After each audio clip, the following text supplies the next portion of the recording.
Olá, eu sou a Rita. Olá, eu sou o Silvio e esse é o nosso bate-papo informal de número 16, não é isso, Rita? Acho que sim. 16. Não, é o número 16. E nesse bate-papo nós vamos tratar de um assunto, né, que todos nós ouvimos falar, mas eu acho que poucos sabem, né, a importância desse assunto no nosso dia a dia, que são as bem-aventuranças. Então o nosso bate-papo informal tem como tema as bem-aventuranças no nosso dia a dia.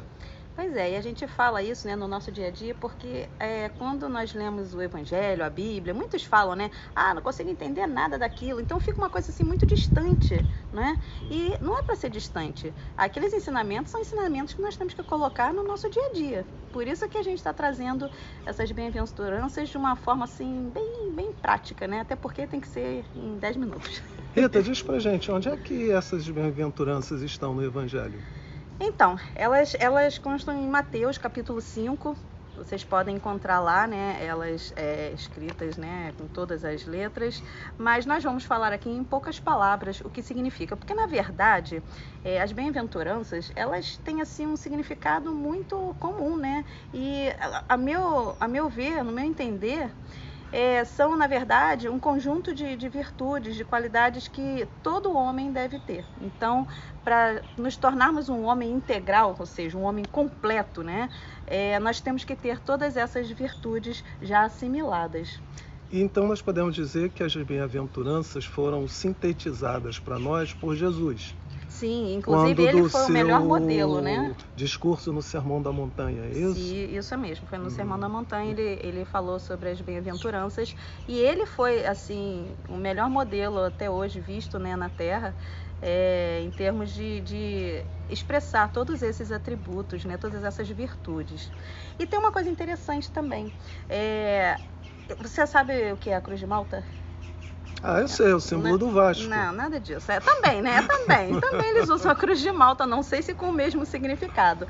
Mas essa cruz de Malta, ela foi muito utilizada por vários grupos religiosos, mas teve assim, um destaque maior com os cavaleiros, né? Os cavaleiros hospitalários. Eles foram como é que chama? Da Ordem de São João, tá? Uhum. E eles trabalhavam, né? Surgiu durante as cruzadas e o objetivo principal era justamente assistir, né? Aos feridos, todos, não importa de que lado, né? Isso era no Oriente, se não me engano, né? Isso, E não importa, como você falou, não importa a lado, não importam se eram cristãos, não importam se eram muçulmanos. Isso. A questão era basicamente a caridade, o sentido da caridade. Isso mesmo. E assim, eles deram destaque a essa Cruz de Malta, porque a Cruz de Malta ela tem um simbolismo muito forte. A Ordem de São João tinha a Cruz de Malta como o símbolo das 8 bem-aventuranças. Isso que é interessante. Cara. Pois é. E aí eles tinham aquela cruz como símbolo, por quê? Porque cada cavaleiro deveria ter aqueles atributos dentro dele. Desenvolvidos em si, né? Deveria seguir aquelas qualidades, entendeu? E quais são essas qualidades? Então a gente pode até dizer que já era uma prática de uma fé raciocinada, né? Não era uma questão de crença, não. Era uma fé raciocinada. Era a busca realmente de um caminho conforme Jesus ensinou, então. Você vê, desde muito tempo, né, que a gente vem nessa busca, essa busca eterna, né? Isso é praticamente século XI, né? Porque Templários é praticamente 1100.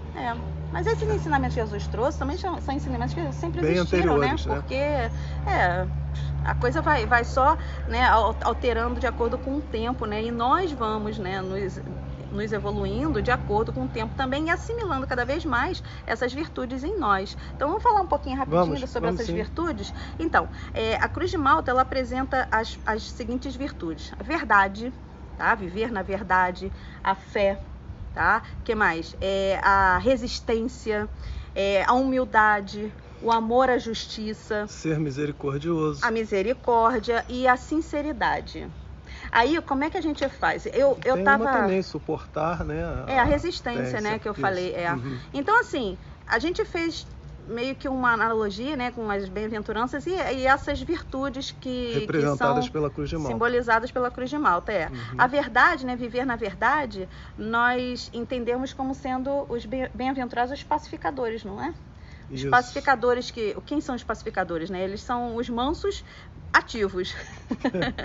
É aquele que já é manso, mas ele leva essa mansuetude para o outro, para o próximo. Então ele está sempre lá no meio do burburinho, lá para pacificar, tá? Não é ficar sozinho, né? Eu sou pacífico, eu fico quietinho, não vou para o meio da confusão. Não, você tem que estar no meio mesmo para poder você ajudar, né? Aquele que ainda está muito desequilibrado, não é? Quer dizer, ser manso significa ter um equilíbrio interno, né? Sim. É aquele que já conhece a lei, que já não tem mais aqueles rompantes que nós temos que nos ligam um pouco ao nosso atavismo animal. Isso, não é já isso? está mais amorizado, mais tranquilinho, né? E ele já entende a lei. E os mansos, nós fizemos analogia com o viver na verdade da Cruz de Malta, não é? Isso. Então, viver na verdade seriam os mansos.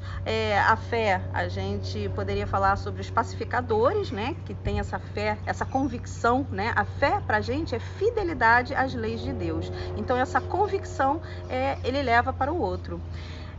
O arrependimento, nós esquecemos de falar dos arrependimentos. Então, bem-aventurados quem? Os que choram. Por quê?